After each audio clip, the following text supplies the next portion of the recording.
글씨와 운명의 상관관계에 대해 연구한 필적학에 대한 책을 읽어보니 글씨에는 그 사람의 성격, 성장 과정, 취향, 빈부가 집약되어 있다는 내용이 굉장히 새로웠습니다.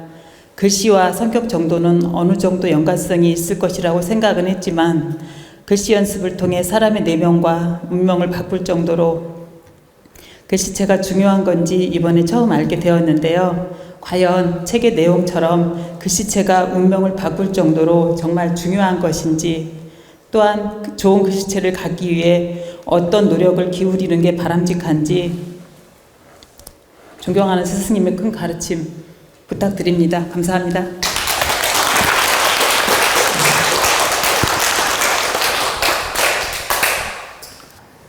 여러분들이 늘상 붓글씨를 쓰든 사인펜 글씨를 쓰든 연필 글씨를 쓰든 볼펜 글씨를 쓰든 이렇게 펜대를 잡고 글을 쓰지 않습니까? 그런데 이 글씨 쓰는 에너지에 자기 성격과 운명의 기운과 본인의 수명까지도 나타냅니다. 그래서 필적의 기운을 보면 이 사람이 부자로 살겠구나, 가난하게 살겠구나, 성격이 좋다, 나쁘다, 또 성격이 굉장히 예민하다, 마음이 너그러운 사람이다, 스케일이 있다, 스케일이 없다, 이런 것까지도 예측이 가능합니다.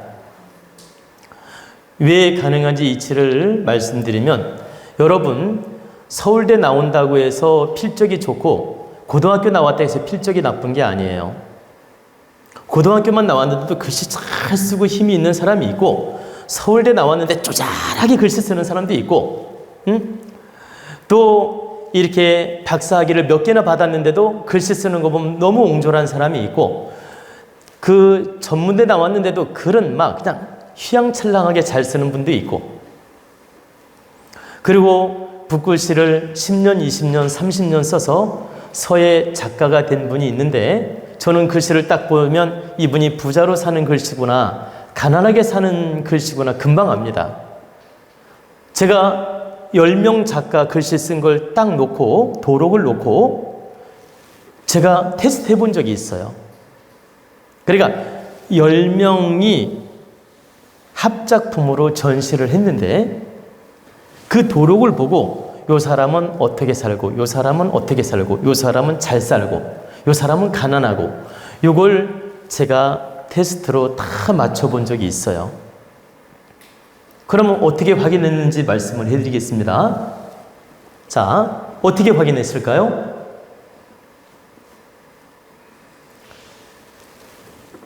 요 도록을 가져온 분이 서예학원 원장님인데 이 10분 합작품으로 낸 분 중에 한 분이에요. 그러니까 이분들 생활을 다 알고 있어. 그리고 이분들 친구이자 선후배야. 그러니까 성격, 스타일, 능력, 재력, 명예, 성격까지도 이 도록을 가져온 분이 한 7, 80%는 다 알고 있어요. 개인 사생활이니까 100%는 모르겠죠. 그러나 7, 80%는 다 알고 있다는 얘기입니다. 그래가지고 제가 그분 도록을 놓고 이분은 스타일이 어떻고, 이분은 잘 살고, 이분은 가난하고, 이렇게 쭉 설명을 해줬더니 그분이 하는 말씀이 어쨌든 글씨만 보고 이렇게 정확하게 맞출 수 있냐 이거예요. 특히 붓글씨에는 그 사람의 기질을 정확하게 나타냅니다. 붓글씨에는. 근데 이 볼펜 글씨, 이 볼펜 글씨도 나타내는데 붓글씨만큼 정확하지는 않아요. 근데 이 볼펜 글씨도 그 사람의 성격, 기질, 대범성, 소심함 이런 게 다 나타나요. 그리고 부귀복록도 나타나고, 이 펜 글씨도. 근데 붓글씨에는 더 정확하게 나타난다. 그건 왜 그러냐면 이 필체 필력이라는 것도 내 영혼과 내 육신에서 나오는 기운에서 나오는 거예요. 필체 필력이 다른 데서 오는 게 아니라 내 영혼의 기운과 내 마인드의 기운과 내 육신의 기운에서 나오는 능력이 바로 필체 필력이라고. 그러다 보니까 글씨에 그 성격을 다 나타내고 있는 겁니다. 제가 이 자리에 계신 분 글 쓴 걸 다 보지 않아서 지금 다 평가할 수는 없지만 이 중에 계신 우리 회장님 글씨 한 분만 제가 평가를 해드리겠습니다. 여러분들이 이제 그 펜글씨 쓴 걸 본 분도 있고 안 본 분도 있겠지만 저는 여러 차례 본 적이 있어요. 굉장히 글씨가 강약 조절이 잘 돼 있습니다. 강약 조절이라는 말은 완전 여성 글씨가 있고 완전 남성 글씨가 있는데 회장님은 여성 글씨에다 남성의 기운이 들어있는 글씨예요. 완전 여성 글씨가 아니고 여성 기운에 남성 기운이 들어있는 글씨다. 음양 배합이 잘 된 글씨예요. 이런 글씨들이 이렇게 전체적인 조화를 잘 이룹니다. 또한 에너지가 좋고, 그리고 글씨에 강한 힘이 있다 보니까 기분 나쁘면 굉장히 또 무서운 성격이 있죠.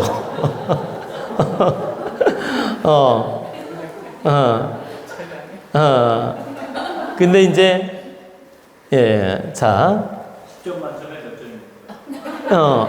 10점 만점에, 아니, 100점 만점이라고 해야지. 100점 만점에 회장님 글씨는 한 90점 이상입니다.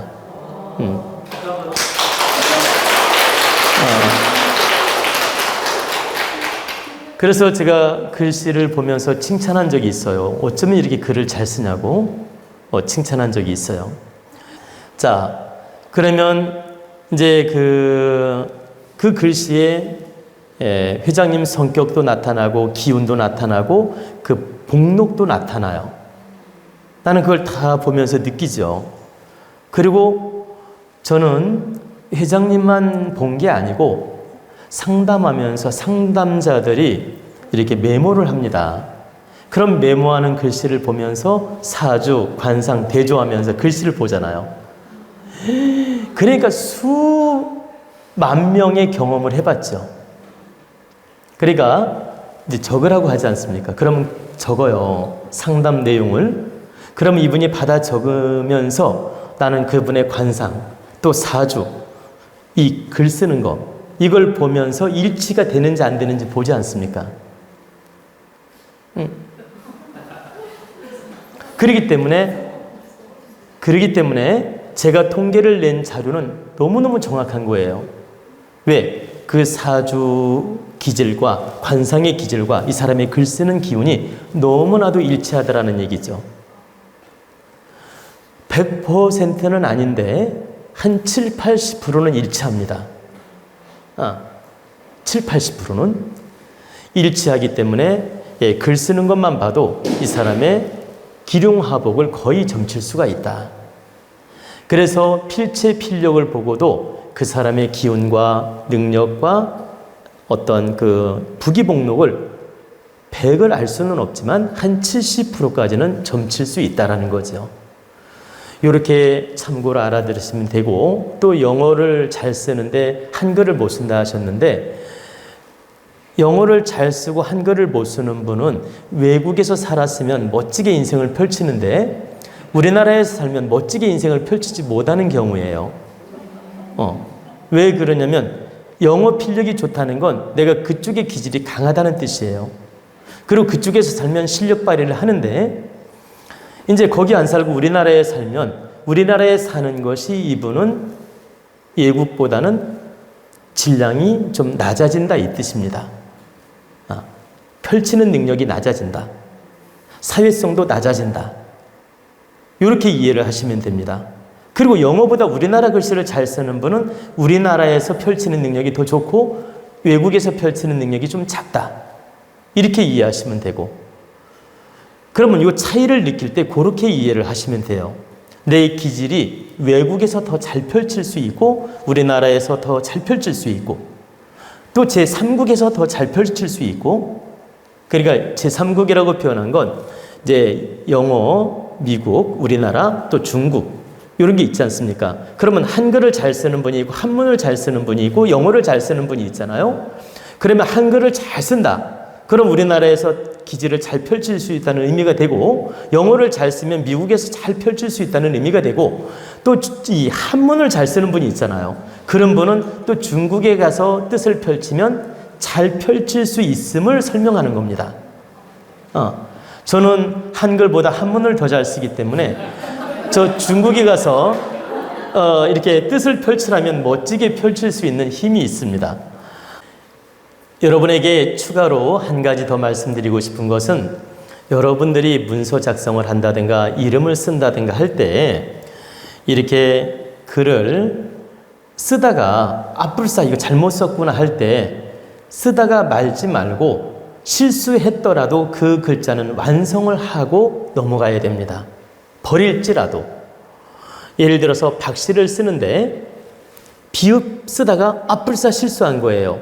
그러면 박자까지 다 쓰고 지우고 쓰라는 얘기입니다. 설령 버릴지라도. 한자도 마찬가지입니다. 예를 들어 이씨를 쓰는데, 이씨 알죠? 나무목 밑에 아들자가 이씨예요. 그러면 이자를 쓸 때 나무목까지 썼는데 내가 박자를 써야 되는데 잘못 썼네? 그러면 아들자자 넣어서 이자 완성을 하고 그 다음에 버리고 다시 박자를 쓰든지 다른 글자를 쓰란 얘기입니다. 그래서 한글이든 한자든 쓰다가 중간에 멈추지 말 것이며, 그러니까 쓰다가 미완성된 글자를 만들지 마라. 그 글자는 완성을 해놓고 버리든지 해야 된다. 이 쓰다가 미완성된 글자를 중단하고 자꾸 버리면 그 사람 기운이 잘리는 현상이 생겨요. 그리고 어떤 일을 할 때 완성을 못합니다.